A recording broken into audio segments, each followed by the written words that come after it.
Capítulo 28. O espelho desaparecido. Os pés de Harry tocaram na estrada. Ele viu a rua principal de Hogsmeade, penosamente familiar, vitrines apagadas, os contornos escuros das montanhas além, a curva da estradinha que ligava Hogwarts à frente, e a luz das janelas do Três Vassouras, e com um sobressalto, lembrou-se, com absoluta precisão, de como havia aparatado ali quase um ano antes, sustentando um Dumbledore desesperadamente fraco. Tudo isso no segundo em que descia, e então, quando largou os braços de Rony e Hermione, aconteceu. O ar foi cortado por um grito que lembrava o de Voldemort ao perceber que a taça tinha sido roubada. Despedaçou todos os nervos do corpo de Harry, e ele percebeu imediatamente que tinha sido causado por sua aparição. Quando olhou para os amigos sob a capa, a porta do Três Vassouras se escancarou e uma dúzia de comensais da morte, de capa e capuz, correu para a rua, empunhando varinhas. Harry segurou o pulso de Rony ao vê-lo erguer a varinha. Havia bruxos demais para estuporar, até porque uma tentativa denunciaria sua posição. Um dos comensais da morte acenou com a varinha e o grito parou, ainda ecoando nas montanhas distantes. Axil Capa, rugiu o comensal. Harry a segurou pelas dobras, mas a capa não tentou lhe escapar. O feitiço convocatório não a tinha afetado. Então, não está embaixo do seu chale, Potter. Berrou o comensal da morte que tinha tentado o feitiço, e voltando-se para os companheiros, espalhem-se, ele está aqui. 6 dos comensais saíram em sua direção. Harry, Rony e Hermione recuaram o mais rápido possível para a rua lateral mais próxima, e por um triz, não foram pegos.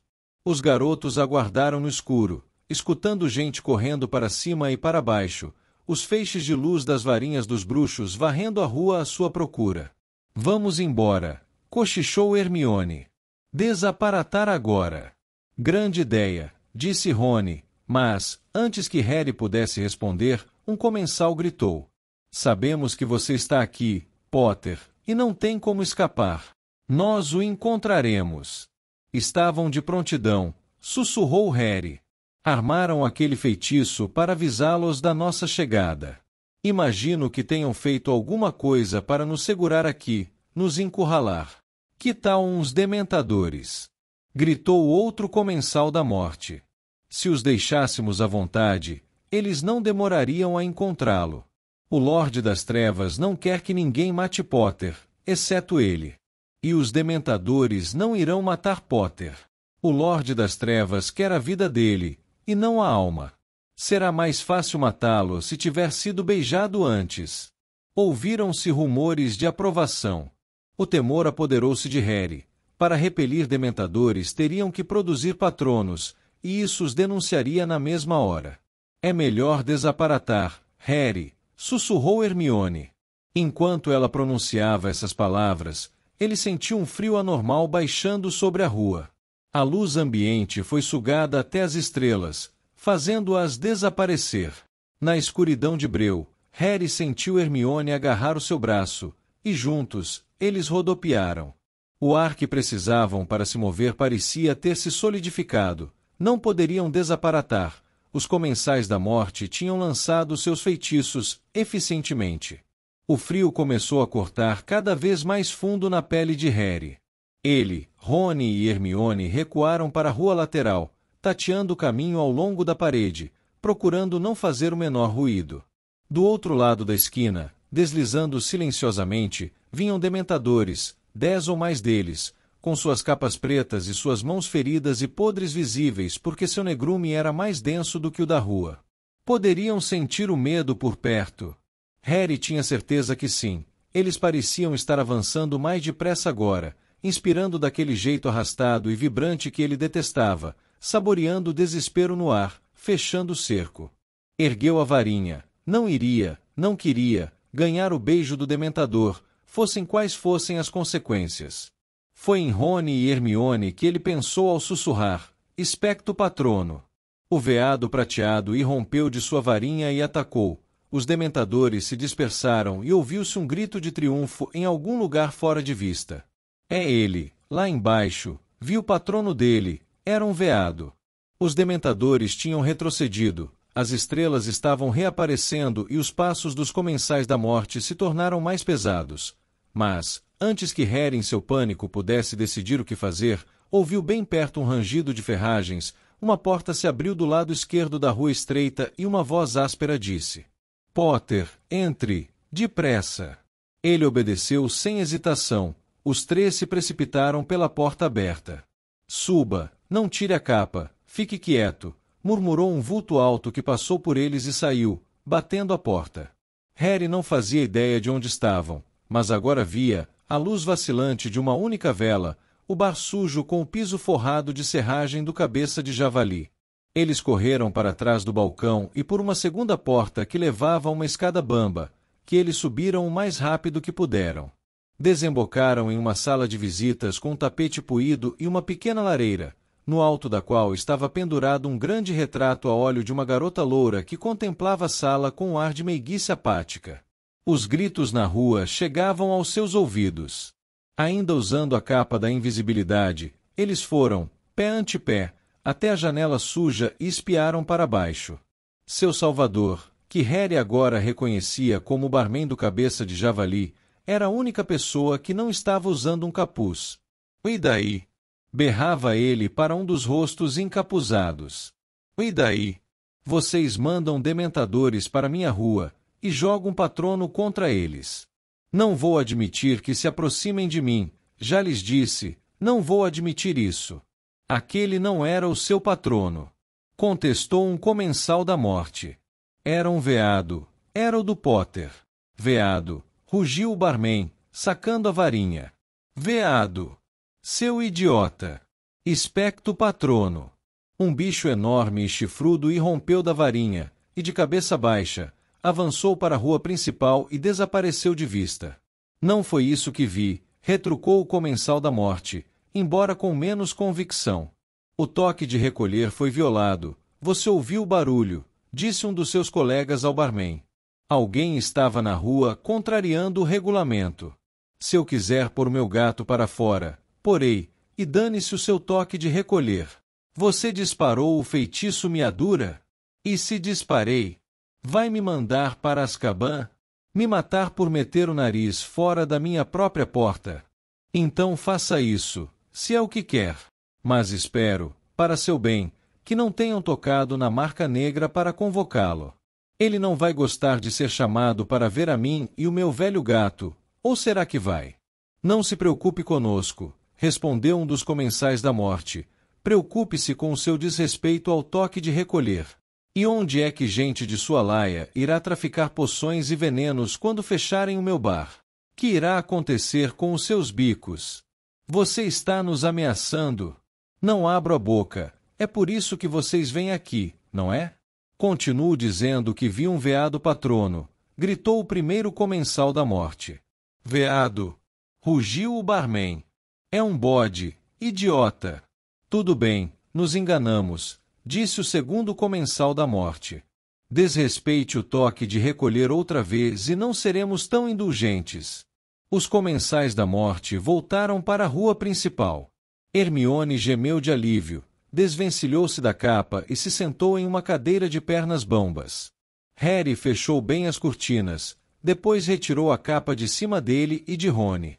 Ouviram o barman no andar térreo trancar a porta do bar, e em seguida, subir a escada. Um objeto sobre o console da lareira chamou a atenção de Harry, um pequeno espelho retangular aprumado ali, logo abaixo do retrato da garota.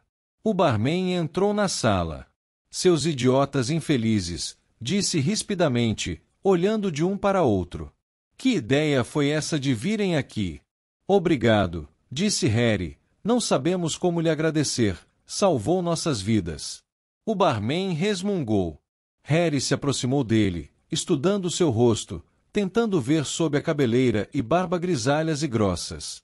Ele usava óculos. Por trás das lentes sujas, os olhos eram muito azuis e penetrantes. É o seu olho que tenho visto no espelho. Fez-se silêncio na sala. Harry e o barman se fitaram. Você mandou o Dobby. O barman assentiu e olhou para os lados, procurando o elfo. Pensei que ele estivesse com você. Onde o deixou? Está morto, disse Harry. Bellatrix Lestrange o matou. O rosto do barman não demonstrou emoção. Passado um momento, ele disse: lamento saber. Eu gostava daquele elfo. Ele se virou, acendendo as luzes com toques de varinha, sem olhar para nenhum dos garotos. Você é Aberforth, disse Harry para as costas do homem. Ele não confirmou nem negou, mas se curvou para acender a lareira. Como conseguiu isso? Perguntou Harry, atravessando a sala até o espelho de Sirius, a duplicata do que ele tinha quebrado quase 2 anos antes. Comprei-o de Dunga mais ou menos há 1 ano, disse Aberforth. Alvo me disse o que era. Tenho tentado manter um olho em você. Rony ofegou. A corça prateada, exclamou. Foi você também. Do que está falando? Perguntou Aberforth. Alguém mandou uma corça patrono até nós. Com um cérebro desses, você poderia ser comensal da morte, filho. Não acabei de provar que o meu patrono é um bode? Ah, disse Rony. Bem, estou com fome, acrescentou justificando-se, e sua barriga deu um enorme ronco. Tenho comida, disse Aberforth, e saiu da sala, reaparecendo momentos depois com uma grande forma de pão, queijo e uma jarra de metal com hidromel, que depositou em uma mesinha à frente da lareira. Famintos, eles comeram e beberam, e por algum tempo o silêncio foi quebrado apenas pelos estalidos do fogo na lareira, o tilintar de taças e o som de mastigação. Certo, disse Aberforth, quando eles terminaram de comer, e Harry e Rony se afundaram, sonolentos, nas poltronas. Precisamos pensar na melhor maneira de tirá-los daqui. Não pode ser à noite. Vocês ouviram o que acontece se alguém sai à rua depois do escurecer. Dispara o feitiço Miadura, e eles cairão sobre vocês como tronquilhos em ovos de fadas mordentes. Não acho que consiga passar um bode por um veado uma segunda vez. Esperem amanhecer, quando é suspenso o toque de recolher, então, podem tornar a vestir a capa e partir a pé. Saiam direto de Hogsmeade, subam a montanha e poderão desaparatar de lá. Talvez vejam Hagrid. Está escondido com Groupe em uma caverna desde que tentaram prendê-lo. Não vamos embora, respondeu Harry. Precisamos entrar em Hogwarts. Não seja idiota, moleque, disse Aberforth. Temos que entrar. O que tem de fazer, retorquiu Aberforth, inclinando-se para a frente, é ir para o mais longe que puderem. Você não está entendendo. O tempo é curto. Precisamos entrar no castelo. Dumbledore, quero dizer, o seu irmão, queria que nós... A luz das chamas deixou as lentes sujas dos óculos do bruxo momentaneamente opacas, de um branco forte e chapado, e Harry se lembrou dos olhos cegos de Aragog, a aranha gigantesca. Meu irmão Alvo queria muitas coisas, e as pessoas tinham o mau hábito de saírem feridas enquanto ele executava os seus planos grandiosos. Afaste-se da escola, Potter, e saia do país, se puder. Esqueça o meu irmão e seus esquemas imaginosos. Ele foi para um lugar onde nada disso pode atingi-lo, e você não lhe deve nada. Você não está entendendo, repetiu Harry. Será que não? Replicou Aberforth mansamente. Você acha que eu não compreendia o meu próprio irmão? Acha que conhecia Alvo melhor do que eu? Não foi isso que quis dizer, respondeu Harry, cujo cérebro estava lento de exaustão e excesso de comida e vinho. É que... ele me deixou uma tarefa. Deixou, foi? Uma tarefa boa, espero. Agradável. Fácil. O tipo de coisa que se esperaria que um garoto bruxo ainda não qualificado pudesse realizar sem muito esforço. Rony deu uma risada meio sem graça. Hermione demonstrava tensão. Não é fácil, não, disse Harry. Mas tenho que... Tem que... Por que tem que? Ele está morto, não está? Retorquiu Aberforth com rispidez.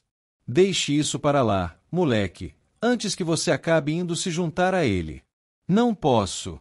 Por que não? Harry sentiu-se desarmado. Não podia explicar, então tomou a ofensiva. Mas você também está lutando. Você está na Ordem da Fênix. Estava. A Ordem da Fênix acabou. Você sabe quem venceu. Tudo está terminado. e qualquer um que finja que é diferente está se enganando. Aqui nunca será seguro para você, Potter. Ele quer muito você. Vá para o exterior, vá se esconder, e é melhor levar esses dois. Ele indicou Rony e Hermione com o polegar. Correrão perigo enquanto viverem, agora que todos sabem que estiveram trabalhando com você. Não posso ir embora. Tenho uma tarefa. Passe-a para outro. Não posso. Tem que ser eu. Dumbledore me explicou tudo. Ah, foi, é? E ele lhe contou tudo. Foi honesto com você? Harry queria de todo o coração responder, sim, mas, por alguma razão, essa palavra simples não chegava aos seus lábios. Aberforth parecia saber o que ele estava pensando. Eu conhecia meu irmão, Potter. Ele aprendeu a guardar segredo no colo de nossa mãe. Segredos e mentiras, foi assim que fomos criados, e alvo, tinha um pendor natural. O olhar do velho se desviou para o retrato da moça sobre o console da lareira. Era, agora que Harry olhava o ambiente com atenção, o único quadro pendurado. Não havia fotografia de alvo Dumbledore, nem de ninguém mais. Senhor Dumbledore? Perguntou Hermione timidamente. Essa é a sua irmã, Ariana? É, confirmou Aberforth, lacônico. Andou lendo Rita Skeeter, mocinha? Mesmo à luz rosada das chamas, ficou evidente que Hermione tinha corado. Eliphas Doge mencionou-a para nós, disse Harry, tentando poupar Hermione. Aquele velho babão, murmurou Aberforth, tomando um gole do hidromel. Achava que o sol irradiava de todos os orifícios do meu irmão, é o que ele achava. Bem, muita gente tinha a mesma opinião, vocês três inclusive, pelo que vejo. Harry ficou calado. Não queria expressar as dúvidas e incertezas sobre Dumbledore que o vinham intrigando havia meses.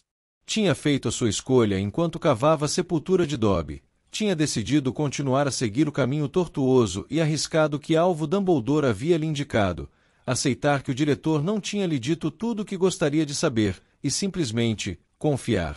Não desejava voltar a duvidar, não queria ouvir nada que o desviasse do seu intento. Ele enfrentou o olhar de Aberforth, tão impressionantemente igual ao do irmão.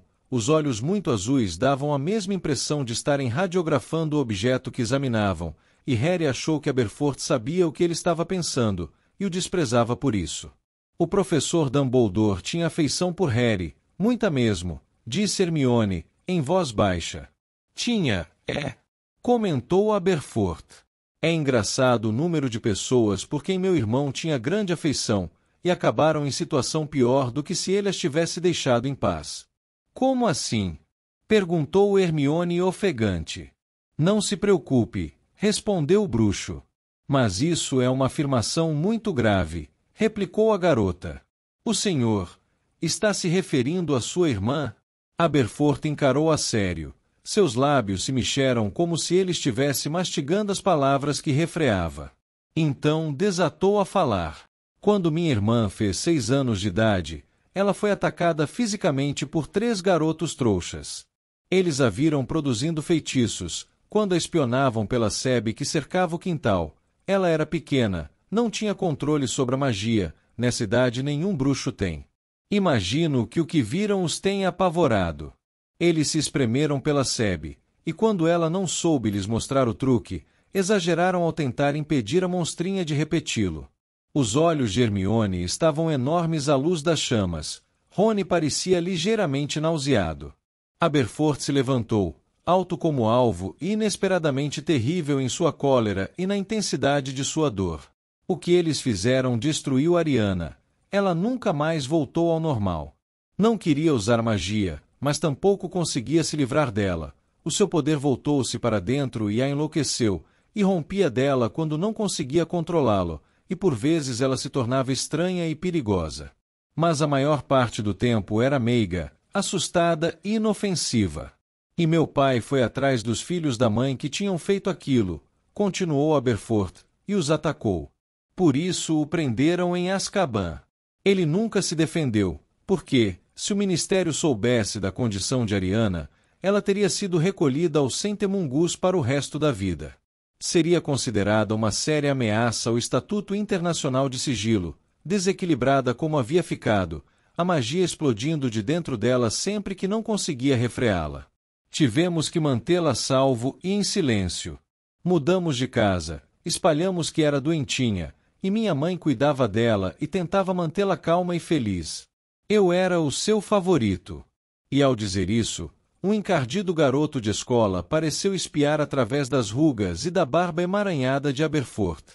Não era o alvo, ele ficava sempre no quarto quando estava em casa, lendo seus livros e contando seus prêmios, mantendo em dia sua correspondência com os nomes mais notáveis da magia da época. Debochou Aberforth, ele não queria se incomodar com a irmã. Ela gostava mais de mim. Eu conseguia convencê-la a comer quando não queria comer com a minha mãe, eu conseguia acalmá-la, se tinha um acesso de fúria, e quando estava tranquila, costumava me ajudar a alimentar os bodes. Então, quando completou 14 anos, entendem, eu não estava em casa. Se estivesse, poderia tê-la acalmado. Ariana se descontrolou e minha mãe já não era tão jovem quanto antes, e foi um acidente. Ariana não pôde controlar, matou minha mãe. Harry sentiu uma horrível mistura de pena e repulsa. Não queria ouvir mais nada, mas Aberforth continuou a falar, e o garoto ficou imaginando quanto tempo havia decorrido desde a última vez em que ele tinha tocado nesse assunto. Se, de fato, algum dia teria tocado. Esse imprevisto pôs fim à viagem de Alvo com Doguinho ao redor do mundo. Os dois vieram a Godric's Hollow para os funerais de mamãe, e em seguida, Doge partiu sozinho e Alvo se acomodou no papel de chefe de família. Aberforth cuspiu nas chamas. Eu teria cuidado de Ariana, e disse isso a ele. Eu não fazia questão de frequentar a escola, teria ficado em casa. Ele me disse que eu tinha que terminar minha educação, e ele assumiria as obrigações de minha mãe.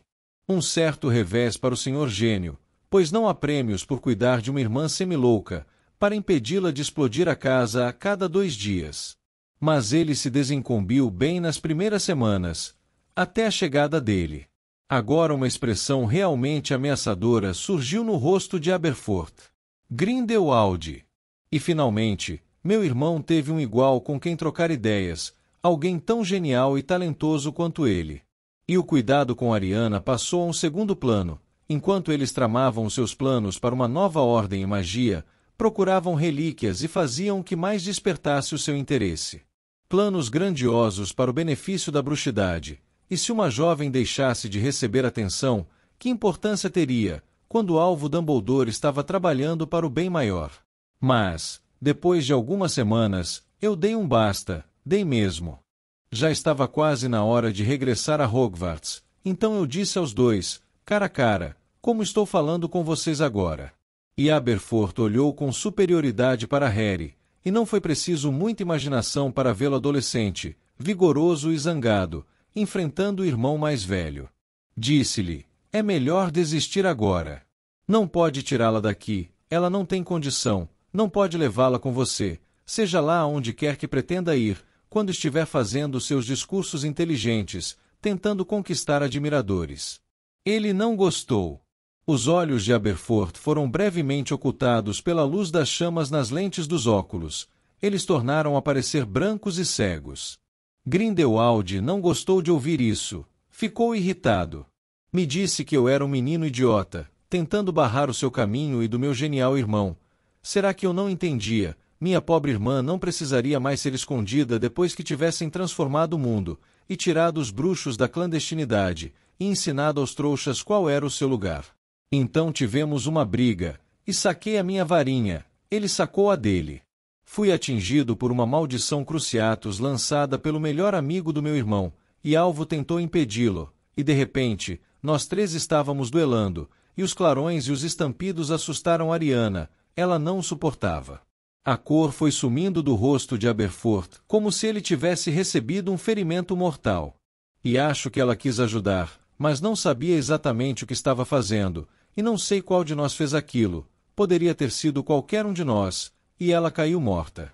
Sua voz falhou ao dizer a última palavra, e ele se largou na poltrona mais próxima. O rosto de Hermione estava molhado de lágrimas, e Rony estava quase tão pálido quanto Aberforth. Harry sentia apenas asco.